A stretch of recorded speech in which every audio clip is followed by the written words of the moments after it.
silakan Bu Astini. Yang mana ini? Silakan. Dan juga di Buleleng masih dalam proses. Oke, berarti yang sekarang diaplikasikan masih yang lama? Izin untuk dari Buleleng untuk DJ+1 masih dalam proses untuk proses ya, belum semua bisa diterapkan. Untuk di Puskes. Putus ya, soalnya putus suaranya. Ya, berarti belum sepenuhnya berarti Bu ya, sedang proses seperti Buleleng. Mungkin kalau yang lain gimana nih? Selain Denpasar, karena kalau di Denpasar saya tahunya Niki sudah mulai jalan Niki. Karena kan memang kemarin keluarnya panduan antara terpadu itu kan saat pandemi ya. Nah, jadi mungkin sosialisasinya juga masih terbatas, kemudian persiapannya juga masih terbatas yang edisi yang ketiga itu kalau nggak salah. Nah, nanti kalau memang ibu-ibu perlu nanti saya bagikan untuk bukunya, ada buku untuk yang edisi yang terakhir 2020 keluarnya kalau nggak salah itu. Ya, mungkin di tempat lain juga menyesuaikan ya. Jadi memang yang sekarang itu ada 6 kali.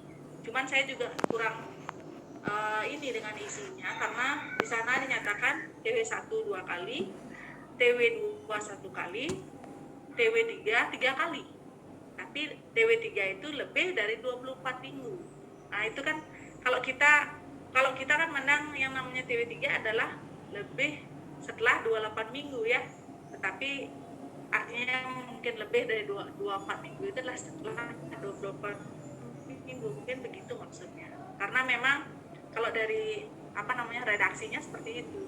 Dianggap TW2 itu hanya sekali, TW1 2 kali, TW3 nya 3 kali, tapi yang TW3 itu lebih dari 24 minggu sampai 40 minggu. Ya, jadi agak ini juga ya, tapi mungkin maksudnya adalah setelah di 28 minggu. Nah, kemudian tujuan yang berikutnya adalah mengenali secara dini penyimpangan. Nah, ini salah satunya tadi kita sebatas hanya screening ya. Jadi hanya deteksi dini komplikasi. Kalau terjadi komplikasi tergantung dari di mana kita ada, gitu ya, di mana posisi kita, terus wewenang di situ apa, gitu ya. Karena kan tentunya penanganan komplikasi ini akan berbeda. Kita ada di PMB, ada di puskesmas, ada di rumah sakit, tentunya akan berbeda. Jadi disesuaikan. Kemudian membina hubungan saling percaya, ini yang penting. Jadi fokus sekarang adalah lebih ke bagaimana kita membentuk sikap yang positif gitu ya dalam suatu proses kehamilan. Arahnya adalah supaya siap untuk hamil, bisa menerima nanti proses persalinannya juga berjalan dengan baik gitu. Ini penting. Kemudian sikap saling percaya ini juga nantinya akan mengantarkan ke persiapan menghadapi komplikasi. P4K mungkin ya. Jadi arahnya ke situ.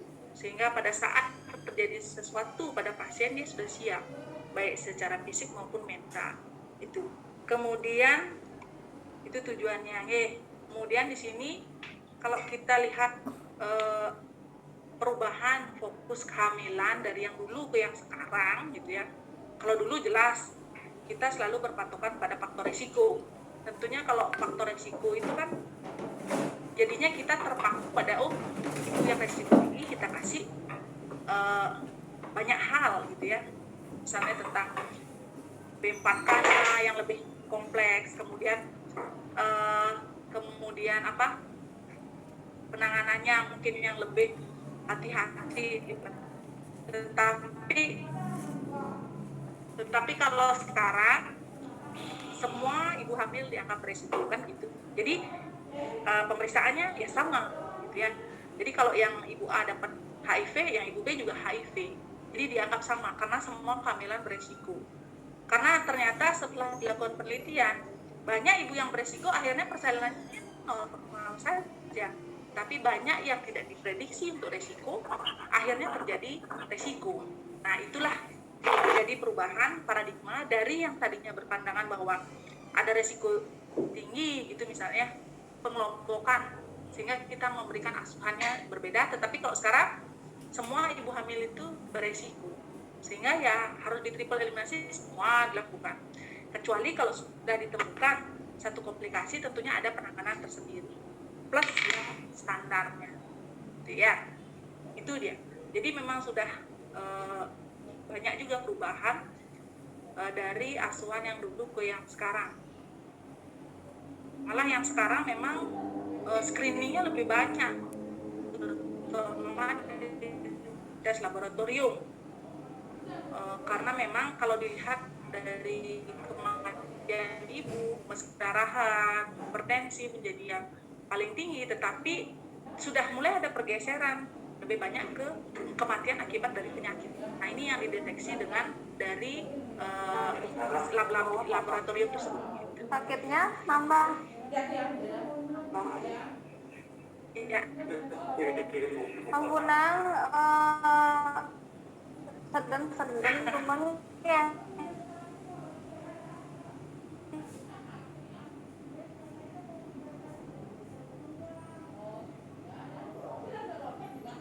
Waduh, sampai nolong ke atas sini belajar.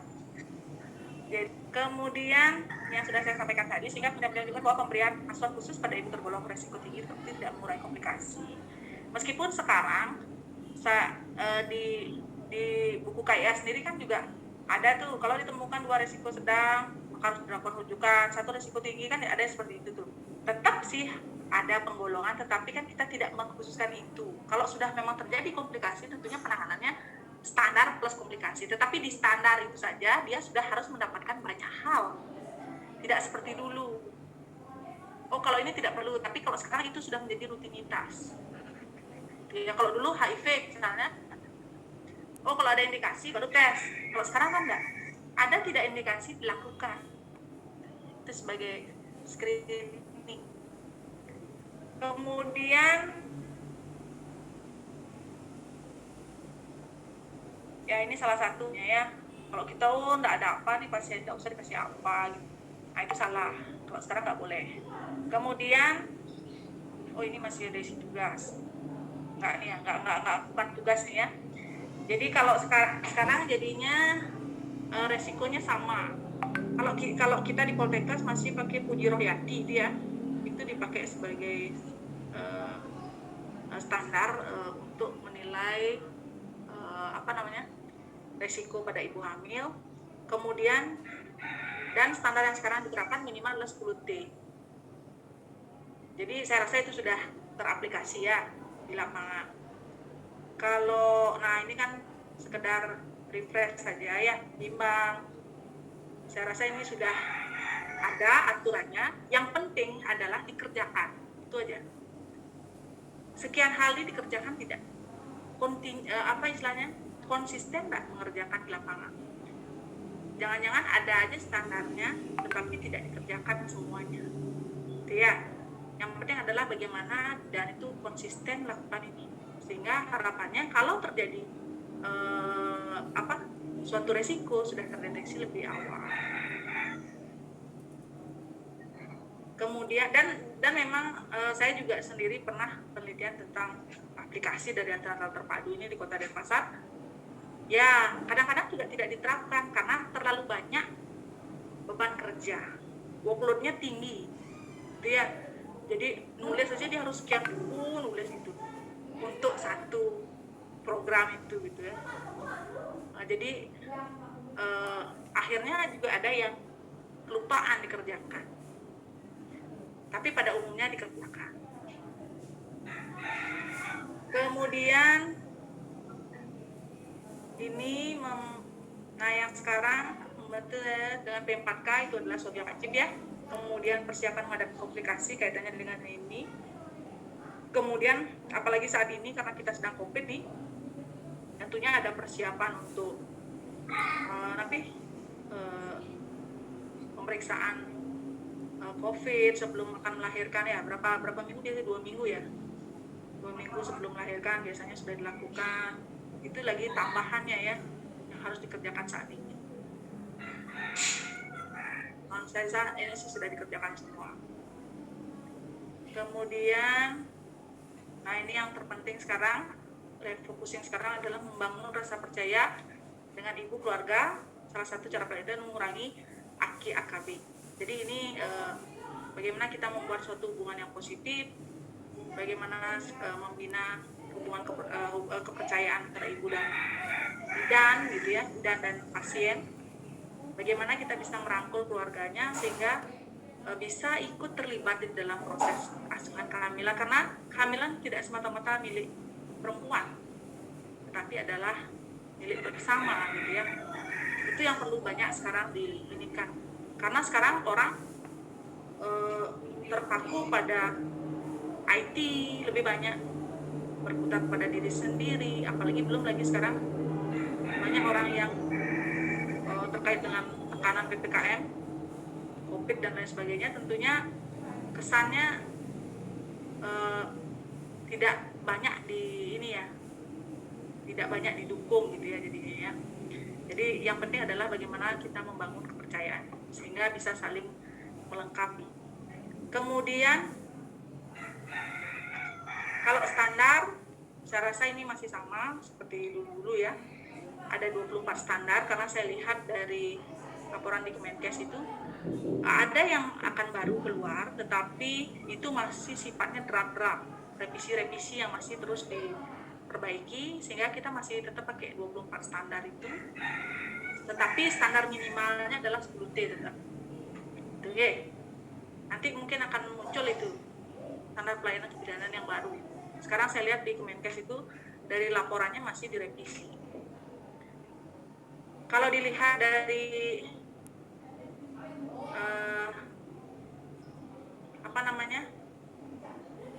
bentuk kegiatannya, ada yang mandiri, kolaborasi kalau untuk di kehamilan dan rujukan, tentunya ini menyesuaikan ya. Kemudian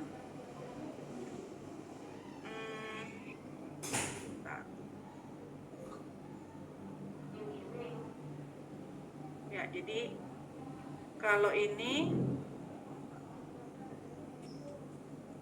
hak-hak wanita hamil ya, jadi mendapatkan informasi, kemudian mendiskusikan.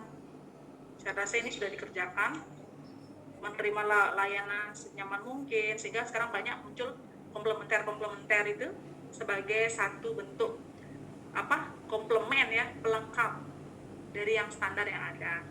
Misalnya sekarang banyak tuh saya lihat, malah kalau di Denpasar, di puskesmas pun saya sudah melihat ada prenatal yoga. Mungkin di Gianyar mungkin ya sudah mulai juga ada, pernah saya lihat itu. Malah ada juga bidan yang punya geria ya, kalau di Gianyar saya seperti Sriwidi itu kan dia penggiat di prenatal yoga dan hypnobirthing itu. Banyak itu ininya. Jadi itu adalah salah satu bentuk komplement, pelengkap dari standar yang ada. Kalau standarnya tadi adalah 10T, pelengkapnya itu bagaimana dia menyiapkan secara fisik dan mental. Harapannya nanti persalinannya akan menjadi persalinan yang minim trauma, kan gitu, gentle birth orang bilang ya, arahnya kan ke situ. Jadi memang perlu ada banyak ini ya, perubahan-perubahan sehingga arahnya tidak lagi sekedar melahirkan biar ini nanti tinggal ini dijahit. Nah, bagaimana supaya tidak dijahit, bagaimana supaya ininya lentur jalan lahirnya, kan ada teknik-tekniknya, dan itu perlu diajarkan sekarang kepada perempuan-perempuan hamil ini sehingga kualitasnya akan lebih bagus gitu. Ya, jadi salah satu bentuk hak perempuan, hak ibu hamil juga untuk mendapatkan itu. Kalau kita sudah tahu dan sudah, oh ini sudah jelas evidence-nya, kita bisa terapkan. Malah kami kalau di Poltekkes sekarang, supaya juga ibu-ibu tahu bahwa visi misi kami itu adalah lebih ke budaya lokal, budaya Bali ya. Jadi banyak juga penelitian-penelitian dari dosen yang diarahkan ke situ. Misalnya teknik pijat, misalnya pijat pada ibu hamil untuk pijat perineum misalnya, ada counter pressure, kemudian ada yang back massage ya, ada yang, jadi yang tujuannya komplement, itu itu juga sekarang mulai dikembangkan di luar dari artinya untuk meningkatkan standar yang sudah ada itu. Kemudian kalau tenaga profesional pelaksananya saya rasa sudah tahu ya. Nah, peran dan tanggung jawabnya apa? Saya sudah tahu semua ini. Membantu ibu mempersiapkan, kemudian mendeteksi komplikasi, bukan mengobati ya. Kemudian meningkatkan pembelajaran fisik, mental, sosial, dan membantu persiapan untuk menyusui, untuk masa nifas. Karena hamil ini adalah gerbangnya ada di hamil. Kalau di hamil dia sudah banyak dapat, baik itu informasi, teknik misalnya, itu akan bagus sekali ke belakangnya, karena gerbangnya ada di kita. Kalau dibilang kematian ibu, gerbangnya juga ada di hamil gitu kan, karena memang kalau dia tidak hamil dia tidak akan memiliki resiko kematian itu gitu. Jadi gerbangnya ada di kita. Jadi di kehamilan ini kalau Anda bagus mengelola, itu tentunya akan berdampak kepada persalinan, nanti di nifas, di menyusui gitu. Tapi kalau ketika mau menyusui baru dikasih tahu saya tentang bagaimana sih meningkatkan ASI, meningkatkan produksi ASI. Ya kalau dibilang telat dia enggak, tapi kalau dibilang telat ya juga telat gitu ya. Jadi memang dihamil lah, perlu dikasih tahu informasinya, perlu dikasih tahu bagaimana tekniknya, sehingga nanti siap secara mental. Belum lagi menghadapi stres pada saat setelah melahirkan, luka, sakit, kemudian menyusui, rewel, luar biasa ya. Jadi itu harus bisa menjadi tanggung jawab kita nih di kehamilan. Bagaimana kita mempersiapkan mereka.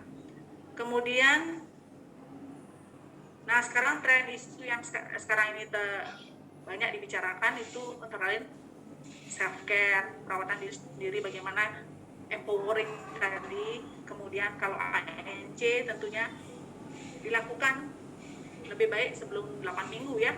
Kemudian kalau kita lihat yang lain, semua harus evidence based sekarang, berbasis bukti. Dan yang tren saat ini lagi adalah komplementer dalam kehamilan ini yang mulai banyak. Dan gini ya, kakak-kakak kelasnya kemarin juga yang sekarang di profesi itu penelitiannya juga banyak di komplementer juga ada.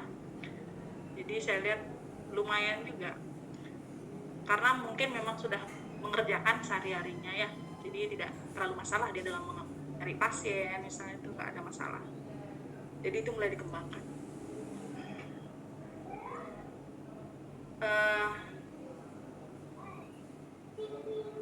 Ya,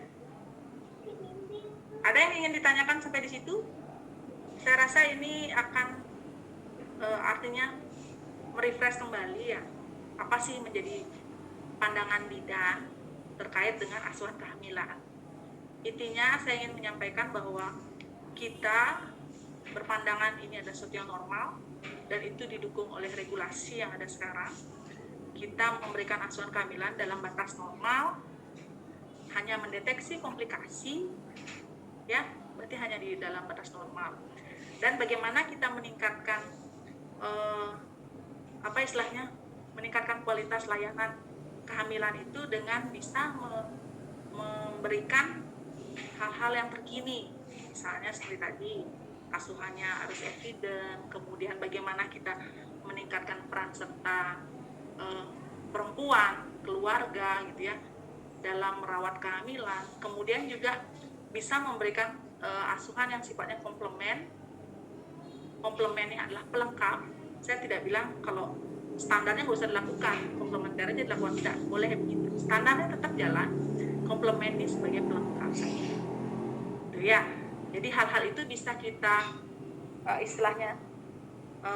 lakukan untuk meningkatkan kualitas antenatal sesuai dengan kewenangan. Ya, mungkin itu yang pertama. Ada pertanyaan?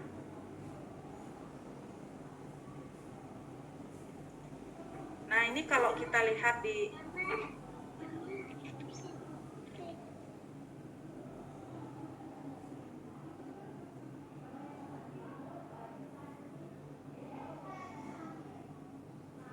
kita lihat di Undang-Undang Nomor 4 ini, di situ pada pasal 49 ini dijelaskan bahwa dalam melaksanakan tugas pendidikan pelayanan kesehatan, pasal 46 ayat 1 itu bidan berwenang memberikan asuhan kebidanan pada masa sebelum hamil.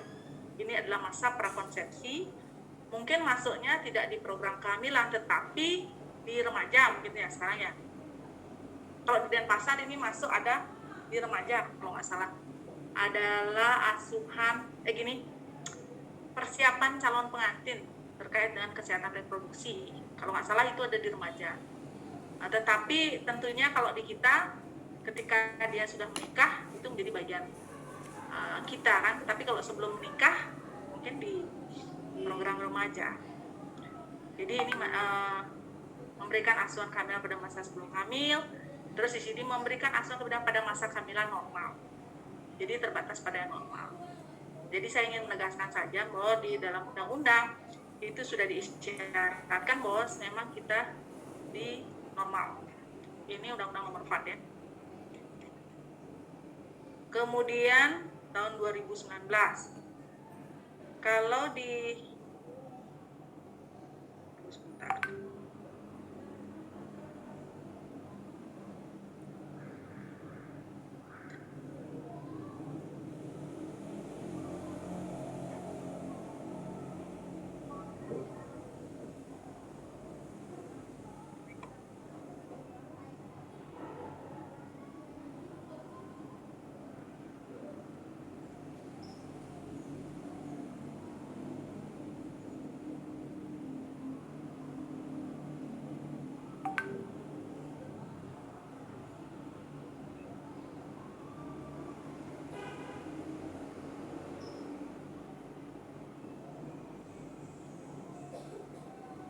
Ya, mungkin itu ya, kalau di undang-undang seperti itu. Ada yang ingin ditanyakan?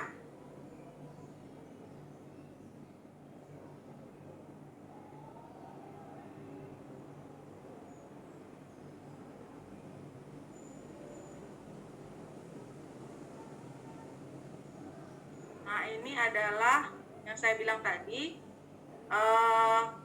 Kepmen nomor 320 tahun 2020 tentang standar profesi bidan yang terkini ya. Jadi di sini sudah diuraikan area kompetensi yang dimiliki oleh bidan, termasuk tentunya juga area kompetensi kehamilan. Kalau dulu standar kompetensi kan dibuat berbeda-beda ya. 1, 2, 3. Kalau seperti di sini lebih kepada area kompetensi yang ditekankan. Jadi tunggu sebentar, saya carikan. Jadi ada 7 area kompetensi bidan. Tentunya ini juga diterapkan pada asuhan kehamilan. Jadi seperti etik legal dan keselamatan klien, kemudian ada komunikasi efektif, pengembangan diri dan profesional, kemudian ada landasan ilmiah dalam praktik kebidanan, keterampilan klinis, promosi dan manajemen. Semua area ini asuhan kehamilan, tentunya dalam ranah yang normal. Malah sekarang muncul ini etik legal dan keselamatan pasien. Pasien safety itu menjadi satu area kompetensi yang juga diperhitungkan dalam standar profesi kita. Kalau dulu kan mungkin tidak terlalu banyak terdengar, tapi kalau sekarang, padahal itu sebenarnya bukan suatu hal yang baru ya, tapi sekarang muncul dia secara naratif, secara eksplisit di dalam Kepmen ini. Jadi tentunya areal ini harus kita terapkan di dalam asuhan kebidanan untuk meningkatkan kualitas asuhan kita. Oke. Kemudian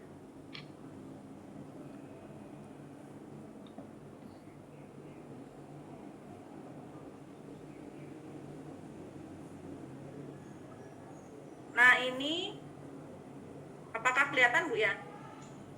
Ini buku tentang antenatal terpadu ini kelihatan Bu? Kelihatan. Kelihatan ya? Terlihat Ibu. Kelihatan. Jadi ini adalah buku antenatal terpadu yang terkini.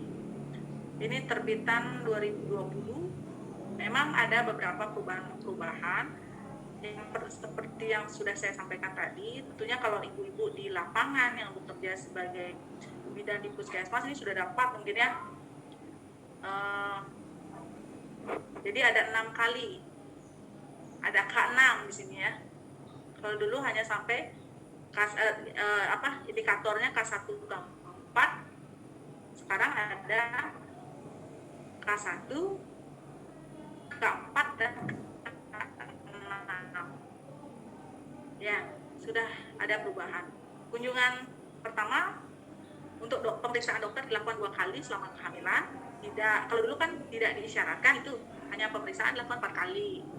Tapi kalau sekarang 6 kali itu 1 kali di trimester 1, 1 kali di trimester 3, kurang lebih UK 32 minggu, 36 minggu. Itu dilakukan 1 kali lagi pemeriksaan dokter. Jadinya totalnya adalah 6 kali. Makanya ada istilahnya sekarang K6. Kalau sebelumnya antenatal terpadu standar 10T itu kan hanya K1, K4 dan deteksi komplikasi. Kalau sekarang tambahannya adalah K6. Oke. Nah, kalau isiannya sama seperti yang saya sudah jelaskan tadi, ada 10T, timbang, ukur, status gizi. Tentunya hal ini berpatokan kepada evidence. Ada guideline WHO yang menjelaskan, kenapa sih dikasih FE sekian, 30-60 mg, kenapa? Itu ada. Kenapa dia harus dikasih asam folat 0,4 mikro? Itu ada. Jadi sebenarnya standar layanan kita ini kiblatnya adalah semuanya adalah evidence based sudah. Jadi ya, jangan hanya berpatokan buku ini, tapi evidence-nya sebenarnya sudah ada. Kemudian ya, ini detailnya nanti silahkan dibaca. Saya akan berikan juga supaya sama-sama kita melihat ada perubahan seperti ini di dalam asuhan kehamilan saat ini ya. Nah, kemudian saya lanjut dulu ya. Kita lihat dulu tentang pasien safety. Satu lagi.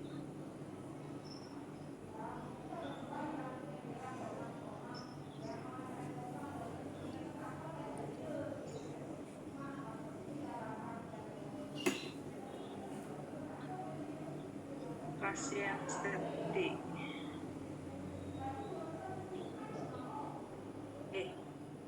Sudah terlihat ya.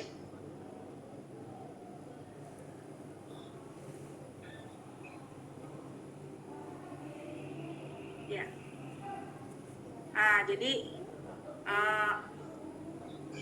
karena belum ada yang bertanya, tadi kita sudah lihat yang konsep dasar, kita kaitkan dengan pelayanan minimal 10T. Nanti silahkan dibaca lebih dalam. Nah, sekarang kita ingin juga melihat bagaimana sih konsep pasien safety ya dalam asuhan kehamilan. Nah, seperti yang saya sampaikan bahwa satu ada yang penting adalah aspek etik legal dan keselamatan pasien. Ya, ada penting ya. Coba di mute dulu, Bu. Ya, jadi pasien safety ini sekarang mulai mencuat gitu ya. Padahal sebenarnya konsep pasien safety ini dari zaman Hippocrates juga sudah ada, Bu. Tetapi tidak ngetop dia gitu. Nah, sekarang ini mulai karena tuntutan masyarakat sudah semakin tinggi. Orang sudah semakin melihat nih, Bu bidannya beginilah. Telepon media massa, Ibu akan muncul di TV. Ya, bukan prestasi yang muncul. Ya, jadi aib orang yang muncul di situ ya. Jadi jangan sampai seperti itu. Makanya akhirnya semakin kritis masyarakat, tentunya pasien safety ini akan menjadi sorotan pada saat kita melakukan asuhan. Sebenarnya awalnya pasien safety di Indonesia ini mungkin lebih banyak ada berkisaran di rumah sakit sebenarnya. Kan ada istilah KKP RS, Komite keselamatan pasien rumah sakit gitu. Tapi kalau di puskesmas, apakah ada ya? Mungkin yang tugas di puskesmas bisa jawab. Apakah ada kayak komite keselamatan pasien di puskesmas, Bu? Ada buat Ada. Apa namanya, Bu? keselamatan pasien, Keselamatan pasiennya. Ya, berarti sampai Ya. level sama pencegahan infeksi ada. oke. Sama PPI ya.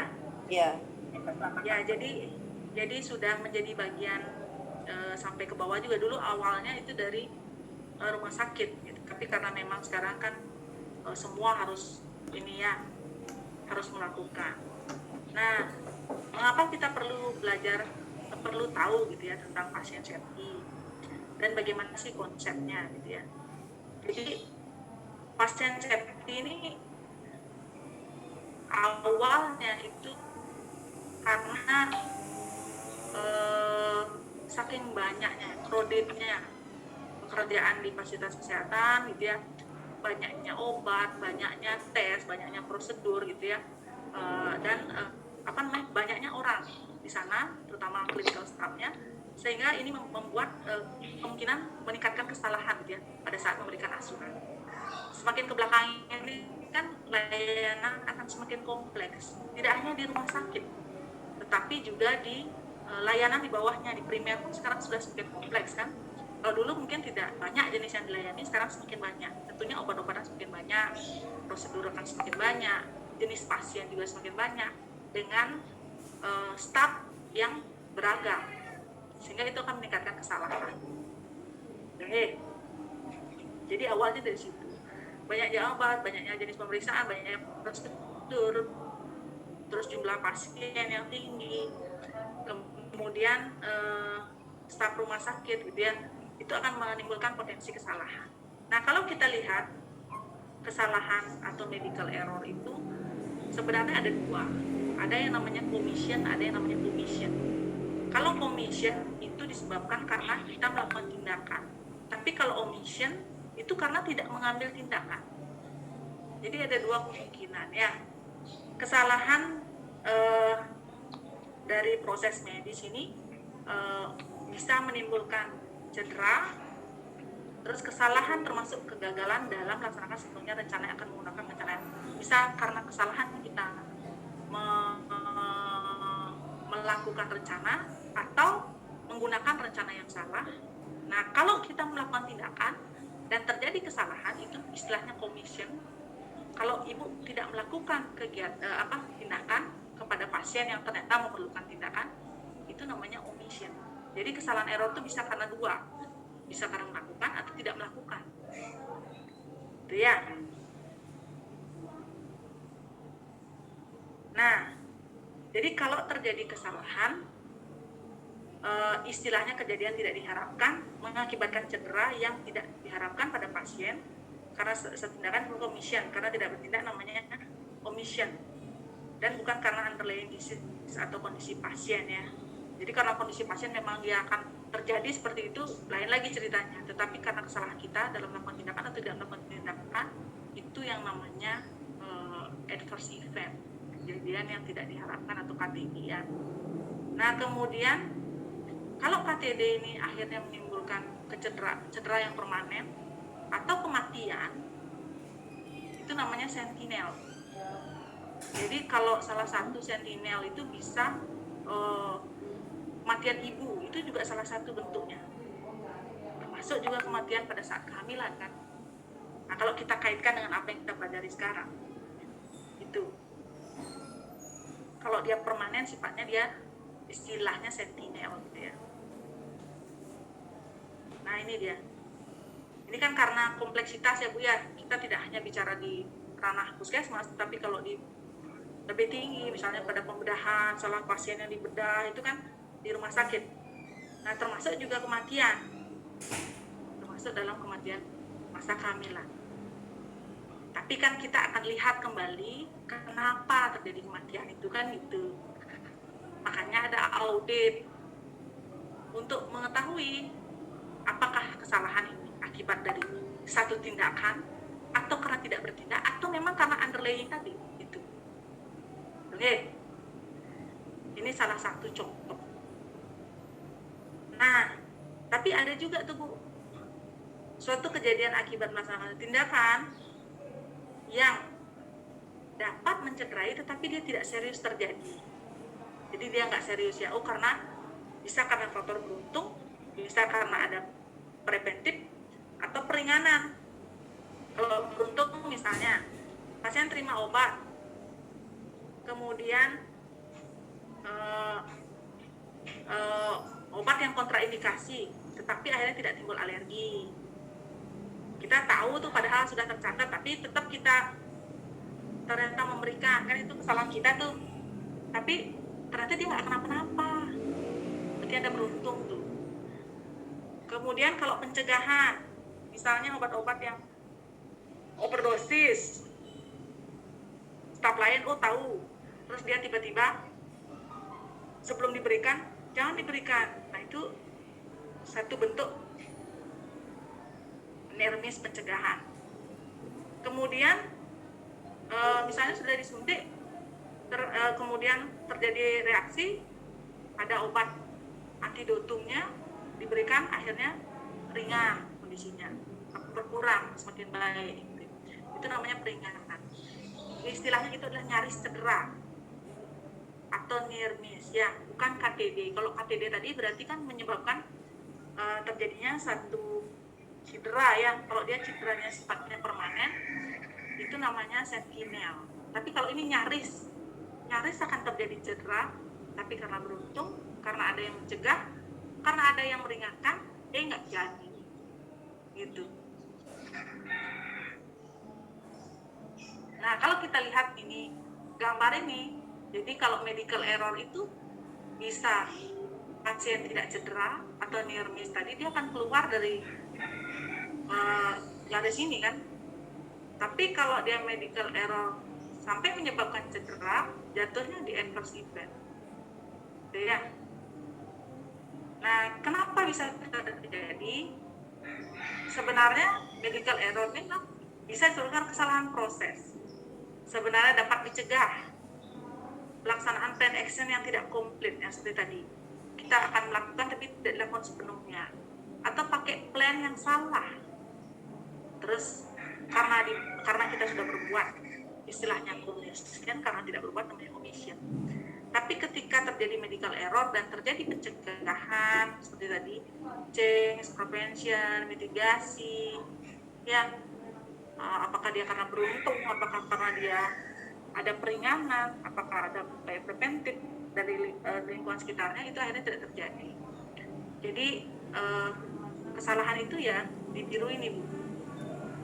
Kalau sampai terjadi mengancam keselamatan ya, ini juga sih mengancam, tapi akhirnya tidak terjadi yang fatal. Tapi kalau di sini ini sudah masuk ke dalam istilahnya malpraktek gitu. Oke, tapi tentunya perlu kajian lebih lanjut. Ini kan konsepnya.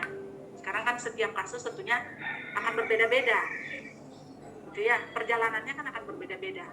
Sehingga perlu suatu audit untuk tahu sebenarnya medical error ini apakah karena memang pasien itu sendiri yang membawa atau karena kesalahan dari petugas. Kemudian, nah di mana kemungkinan terjadi kesalahannya? Yang pertama saat diagnostik.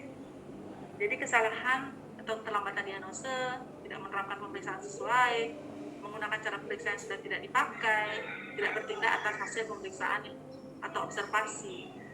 Nah mungkin kalau kita di kehamilan, kecuali pada kasus gawat ya, kalau kasus normal mungkin kalau kasus normal mungkin tidak terlalu banyak ininya ya. Tapi kalau kasus yang gawat-gawat misalnya, kasus kalau dihamil misalnya apa, usia janin, bagaimana mendeteksi itu nggak sanggup misalnya ceritanya bidannya, ya mungkin saja terjadi kesalahan. Kemudian menerapkan cara pemeriksaan yang sudah tidak dipakai, misalnya sekarang di lapangan misalnya masih pakai sahli gitu misalnya. Harusnya sudah pakai HBM, akurasinya berbeda kan. Sekarang mendeteksi anemia, alatnya salah ya nilai akurasinya juga salah gitu kan. Bagaimana kita bisa memberikan terapi udah anemia berat, baru dirujuk, ternyata HB-nya sudah sangat rendah, diberikan transfusi gagal.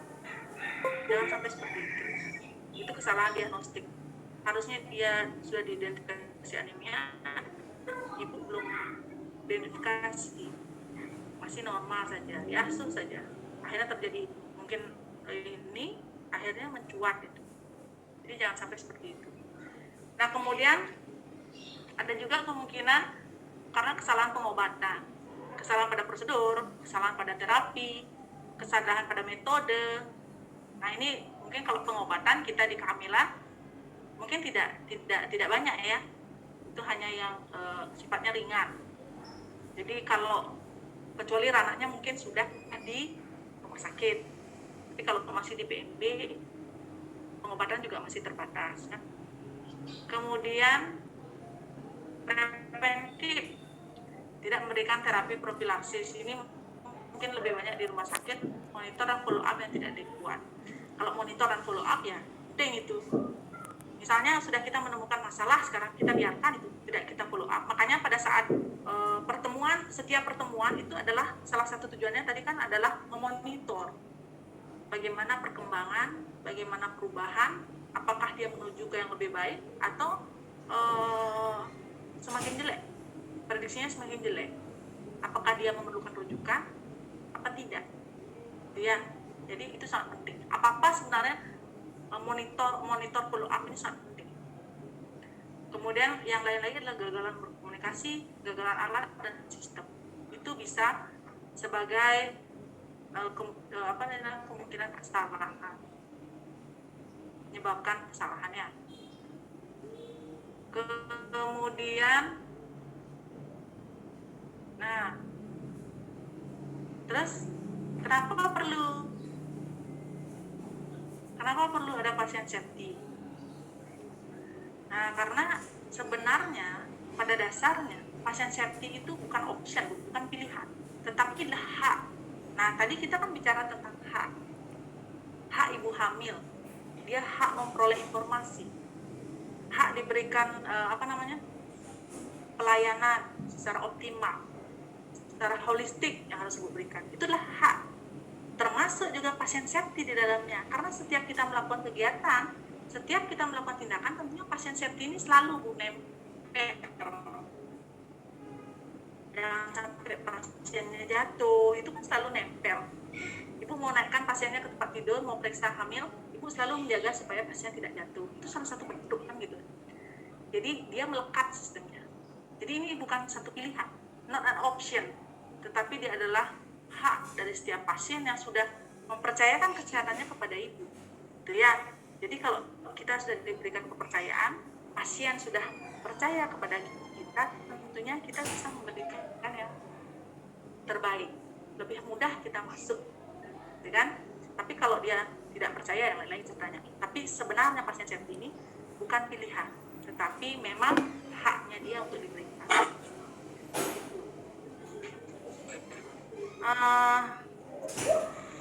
Nah, ini kalau ini saya nggak akan jelaskan banyak karena ini adalah perjalanan ya. Gimana prosesnya sebenarnya seperti yang saya bilang tadi, Hippocrates juga sudah bilang do no harm, tetapi baru-baru ini aja orang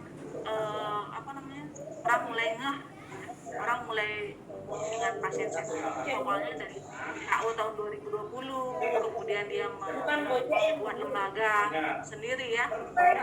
Coba di ini dulu Bu, di mute dulu Ibu Nita.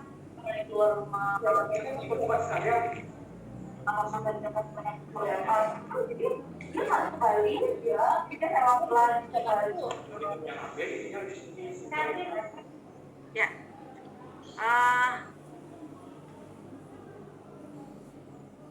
Saya lanjut lagi. Awalnya tahun 2020, kemudian 2004 WHO membentuk World Alliance for Patient Safety, kemudian lanjut ke Komite Keselamatan. Akhirnya di dunia membuat ini ya. Dan di Indonesia dibentuk oleh Persi, Komite Keselamatan Pasien Rumah Sakit. Ini awalnya.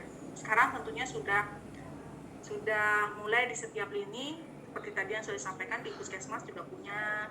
Tentunya itu menjadi satu ranah yang penting di dalam memberikan asuhan. Ya, kemudian, nah kalau kita lihat konsepnya,